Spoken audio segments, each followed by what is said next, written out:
আসসালামু আলাইকুম। আমরা জানি মানুষ মরলে ৪০ দিন পর একটা দোয়া মাহফিল হয়, সেই অনুষ্ঠানকে বলা হয় চল্লিশা। কিন্তু স্বৈরাচারের চল্লিশা এটা আবার কেমন একটা অনুষ্ঠান, এই সম্পর্কে আপনাদের জানাবো। আপনারা ইতিমধ্যে লক্ষ্য করেছেন মিরপুরে একটা অনুষ্ঠান হয়েছে, গরু জবাই করে খাওয়ানো হয়েছে। সেই অনুষ্ঠানটার নাম দেওয়া হয়েছে স্বৈরাচারের চল্লিশা।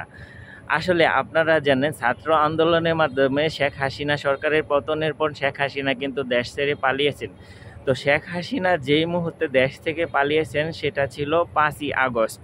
তো 5ই আগস্ট থেকে এখন পর্যন্ত যে 40 দিন হয়েছে, 40 দিন টাইম যে অতিবাহিত হয়েছে সেটা নিয়ে একটা অনুষ্ঠান হয়েছে, সেটা নাম দেওয়া হয়েছে স্বৈরাচারের চল্লিশা। এটা একদিকে যেমন হাস্যকর, আরেক দিকে কিন্তু এটার যথেষ্ট কারণ রয়েছে যে এমন একটা অনুষ্ঠান করার মতো। এটা আপনাদের দৃষ্টিতে কি এটা যুক্তিযুক্ত হয়েছে কিনা সেটা কমেন্টস করে জানাতে পারেন।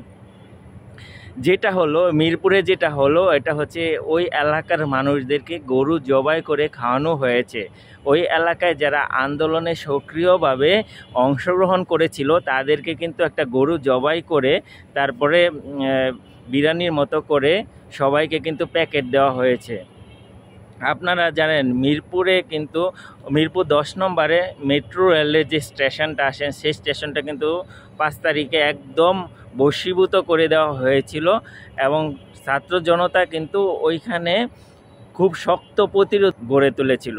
ওইখানে যে গলিটাতে এই অনুষ্ঠানের আয়োজন করা হয়েছে, পুলিশ যখন দাওয়া দিত ওই গলিতে গিয়ে কিন্তু ছাত্র জনতা লুকিয়ে থাকতো।